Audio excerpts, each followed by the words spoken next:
karena kami memperlakukan setiap perjanjian setiap oplosan bersih dia dikondisikan peralatan mobil kalaupun itu barang yang seharusnya dibawa ke lokasi pemadaman itu tidak ada laporan ada itu kalau waktu setelah pemadaman di lokasi tidak ada beberapa barang yang tidak di lokasi karena pada saat pulang karena mungkin secara fisik mereka sudah lelah ada satu dua barang yang tidak ada laporan kalau dari pos kami di tempat lokasi kejadian kebakaran peralatan kami yang tidak terbawa ya, kami selalu melakukan teknik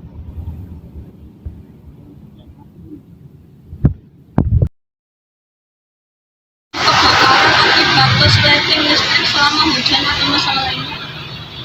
ya dari yang laporan yang masuk kebakaran yang diakibatkan proses listrik itu separuhnya terutama yang terjadi di rumah yang kejadian kebakaran di rumah itu dua faktor besar. Yang pertama karena proses listrik yang disebut kebocoran dan sangat mungkin terjadi karena proses listrik ini diakibatkan kenapa? Karena pemakaian atau penggunaan instalasi listrik yang kurang bagus, usia pakai kabel yang sudah terlalu lama, sambungan yang tidak sesuai standar, penggunaan alat-alat yang tidak berSNI, semua bagian dari penyebab kebakaran rumah yang diakibatkan bukan oleh listriknya, tapi konsleting listrik. Kalau listriknya tidak ada bahayanya, yang salah di cara penyambungan yang mungkin usia kabel yang sudah tua, di bobot tikus dan lain sebagainya. Jadi ada faktor penyebab besar kebakaran rumah itu dari konsleting listrik. Baik Bapak, bagaimana langkah-langkah mitigasi risiko yang dilakukan untuk bencana alam seperti gempa bumi, banjir, kebakaran hutan, tanah longsor, dan terjadi seperti kebakaran bangunan dan kecelakaan Kita banyak melakukan edukasi masyarakat melalui kesiapsiagaan dengan membentuk darurat bencana dan lain sebagainya. Jadi pengetahuan masyarakat tentang mitigasi bencana ini kita lakukan melalui sosialisasi, melalui edukasi, baik itu dalam bentuk tayangan video di internet ataupun juga pertemuan-pertemuan secara langsung, pembentukan desa tanggap bencana di istana.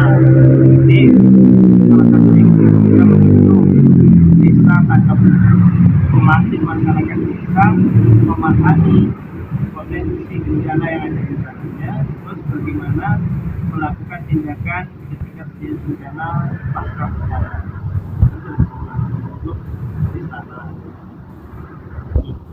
Apakah pernah terjadi kegagalan peralatan pemadam kebakaran dalam menghadapi situasi darurat seperti ketika memerlukan akses ke sumber air yang diperlukan Bapak?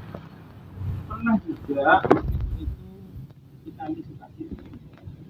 Mungkin kalau dimulai dari kegagalan alam,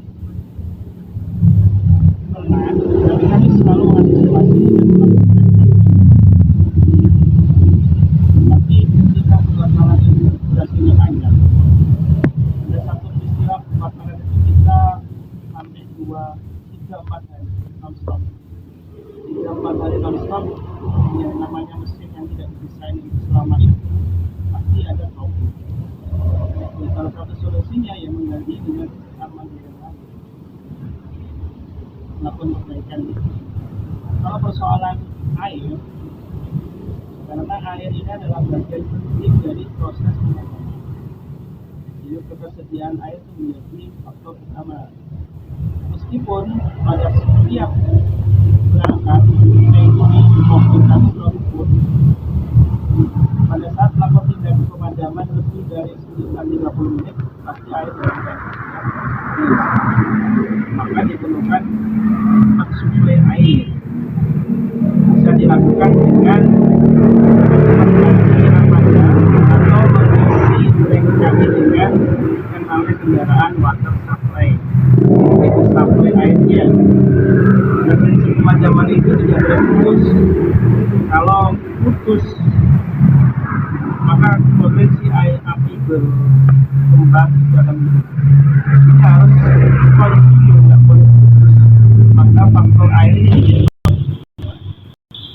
yang pertama buat water supply, dan mengisi dengan armada yang lain, sementara armada yang ini turun untuk isi naik. Atau buat seri, karena persediaan air jauh di mobil saya kira seri, mobil satu ambil dari titik ke dekat air, tidak dialihkan ke mobil yang kedua, mobil yang ketiga, dan seterusnya. Yang intinya metode itu melihat situasi tempatnya, yang penting air jangan sampai putus.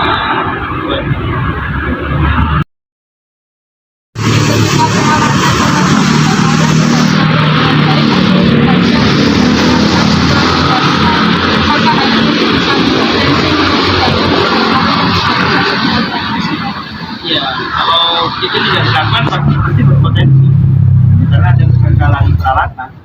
Dan kami mengantisipasi, kami membentuk satu tim mekanik, satu regu mekanik. Dari regu mekanik ini yang senantiasa menjaga atau melakukan maintenance, dan juga bisa dilakukan dengan cara setiap pergantian regu. Kami kan punya 3 shift. Setiap pergantian regu itu ada laporan kondisi kendaraan pada saat ini.